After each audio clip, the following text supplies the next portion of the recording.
노무라의 섬뜩한 경고라. 환율 1,500원 간다.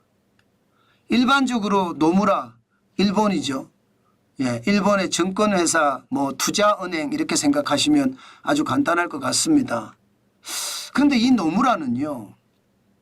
대한민국 경제를 볼 때 굉장히 비판적으로 보는 그런 시각이 강합니다.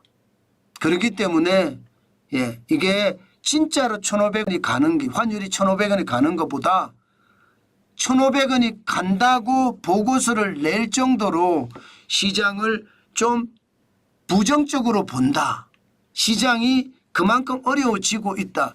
이렇게 해석하는 것이 저는 더 좋을 것 같아요. 네. 물론 노무라의 분석이 틀렸다는 이야기는 아닙니다. 노무라의 분석도 그 나름대로 이유가 있거든요. 지금 원달러 환율을 보면 시장에서 역의 차액 결제 선물한 시장에서도 보면 1,407원까지 올라갔잖아요. 1,407원까지. 계속 시장은 올라가고 있거든요. 역의 시장에서 더 많이 올라가니까요. 노무라의 경고는 바로 이 부분이에요. 1,407원이라는 것. 1,400원이 넘었다는 것. 이 부분에서 이제 경고가 만들어진 거예요. 왜? 대한민국의 외환보유고는 충분하지 않다 이거예요. 예, 우리 정부의 입장하고는 굉장히 다르죠. 정부의 입장은 2024년 10월 기준으로 외환보유액이 4,156억 9천만 달러니까 이 정도면 충분하다 이렇게 이야기합니다. 그러나 노무라는요. 적정 보유액이 아니다. 이게 적정 보유액보다 낮다. 네. 2021년 10월에 4,692억 1천만 달러 정도 되면 뭐 적정 보유액이라고 이야기할 수 있지만 IMF가 이야기하는 최소한의 규정 100%를 넘어섰으니까요. 그러나 지금 4,156억 9천만 달러는 적정 보유액이 아니다. 그렇기 때문에 환율을 방어하는 데 제한적이다. 이것이 원달러 환율이 1,450원, 1,500원 갈 수밖에 없는 이유다. 이렇게 이야기하고 있습니다. 그 말은 말입니다. 1,456억 9천만 달러로는 계속해서 돈 풀어서 외환이 올라가는 것을 못 막는다는 이야기예요. 뭐 충분히 설득력은 있는 말이죠. 지금까지 보면 외환이 있어도 지금 계속해서 돈 풀 수 있는 여력은 없거든요. 여러분 보시다시피 2021년 3분기부터 시작을 해서요. 2023년 3분기까지 714억 8,700만 달러를 매도를 했습니다. 게다가 지금 다시 여기에다가 57억 9,600만 달러를 더해야 되잖아요.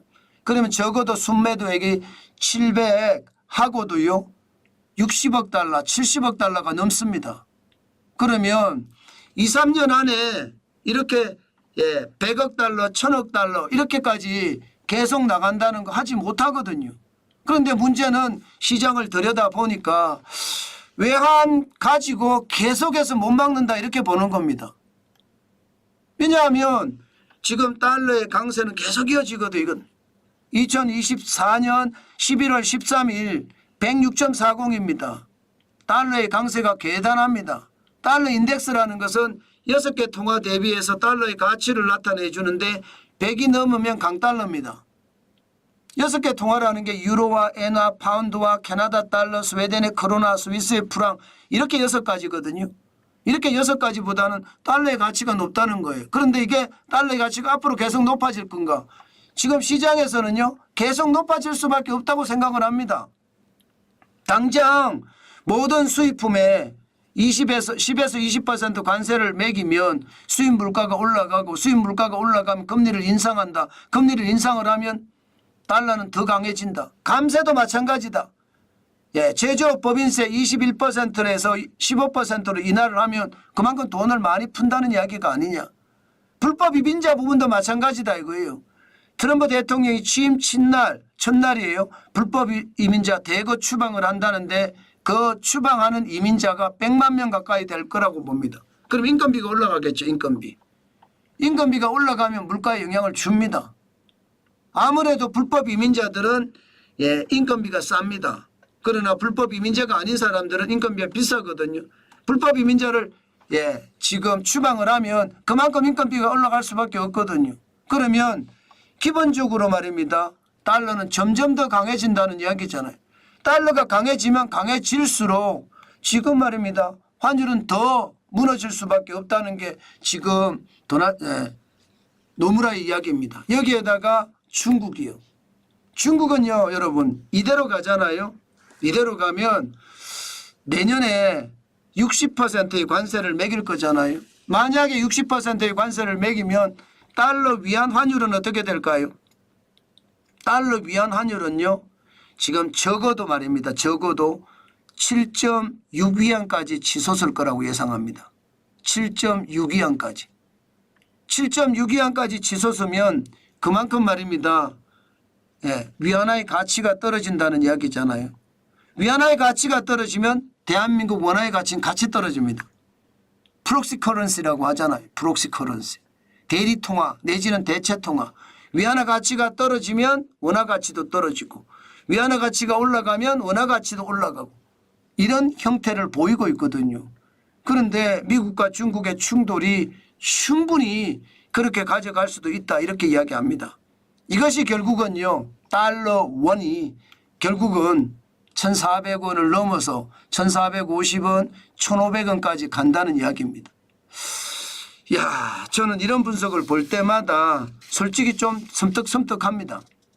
왜 제가 섬뜩섬뜩하다고 생각을 하나 하면 바로 예, 적정 외환 보유고 때문입니다. 예, 적정 외환 보유고가 통상 단기 부채를 갚을 정도로 충분하냐 이게 기준인데 지금 대한민국은 적정 외환 보유고가 아니라는 거예요. 단기 부채를 감당하지 못한다는 거예요. 그렇기 때문에 돈을 많이 쓰지 못한다. 저도 이런 말씀 많이 드렸습니다. 외환 보유고 때. 그렇지만 1,500원까지 간다. 예, 이것은요. 제가 다만 하면서 예외로 이야기한 게 있습니다. 예외로. 외환 보유고액 중에 예치금이 고갈이 되면 그럴 가능성 1,500원까지도 올라갈 가능성이 있다. 더 많이 올라갈 가능성도 있다. 그렇게 이야기했는데 그 다만이라는 예외가 지금 노무라에게는요. 그냥 일반 상황이 됐다는 뜻입니다. 일반화가 됐다는 뜻이에요. 저는 충분히 가능성이 있다고 보고요. 시장은 예, 진짜 지독하게 보면서 시장 대응해야 됩니다. 저는 그거 중국과 미국의 무역전쟁이 어떻게 발발할지 더 두고 봐야 되지만 그 무역전쟁은 아마도 중국을 초토화시키고 대한민국에게도 엄청난 영향을 미칠 겁니다.